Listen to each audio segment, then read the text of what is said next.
And, okay, meron tayo ditong E9 ng error. Ano ba ito? Tosat no? E9. E9. Tama ba E9? Yan, E9 yan, E9. Hindi umaandar si unit. So, titignan natin yung sensor kaya yung pump niya.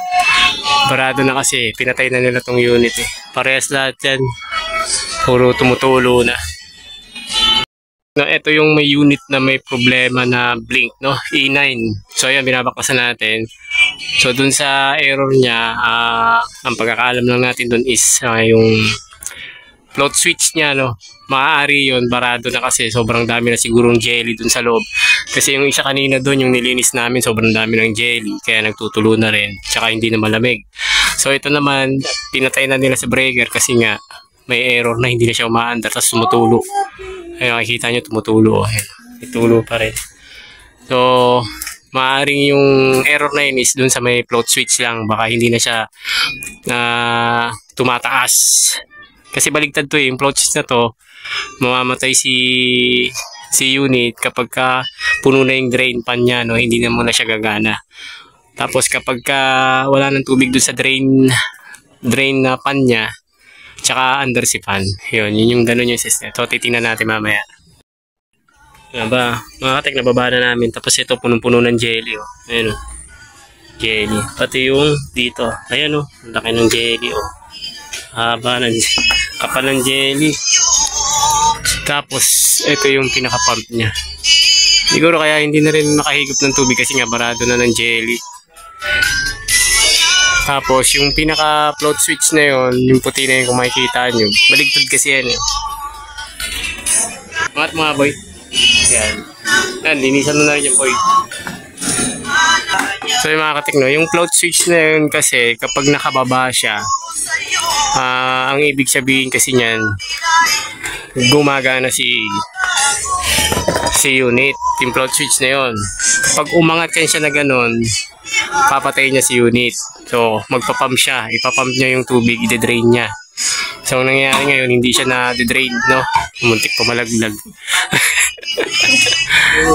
So, yun, mamaya ano natin kung okay si pan motor o hindi. Ay, si drain motor pala, kung hindi. Ha?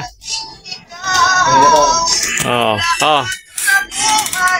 So, yun yung E9, no? E9, hindi siya nag-drain pump. Maaring yung float switch na yun na i-stack up na siya ng jelly.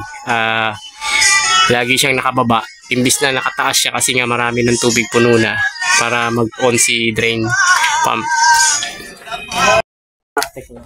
Tingin ko ulit. Ito yung float switch, no? Testingin natin. Pag nakababa siya, ayan, no? Pag nakababa siya, kasi wala pang tubig, ayan. Testerin natin. Buzzer tayo. Ayan, meron, no? Buzzer, no? Pag inangat natin to, mawawala yan. Mag-normally open yan. Ayan. O, diba wala? Pag binaba natin yan, okay, gano'n. So, baligtad to mga katek, baligtad. Kasi,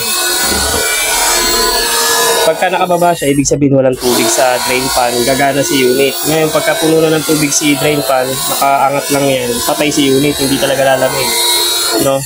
Ngayon, ang nangyari dito kasi sa unit, nag-error ng E9, baka nabarahan to ng jelly, hindi na siya makababa, kaya nag-E9. So yung mga katikno, wala na yung error niya. Wala na. Ano lang talaga, madumi lang yung drain motor, tsaka, yung drain pump pala, tsaka float switch, no? Yun lang yung problema. Tsaka marami na talagang jelly yung pinaka-drain pan. Kaya nag-i-9 siya kasi yung float switch, kahit wala ng tubig yung drain pan, nakaangat pa rin. So, hindi talaga under si unit. Mag-i-9. E9 yung error na ito mga katika kanina. Ayun lang mga katika, kasama natin si Tropang Vincent. Si Tropang JJ ng Bangkal.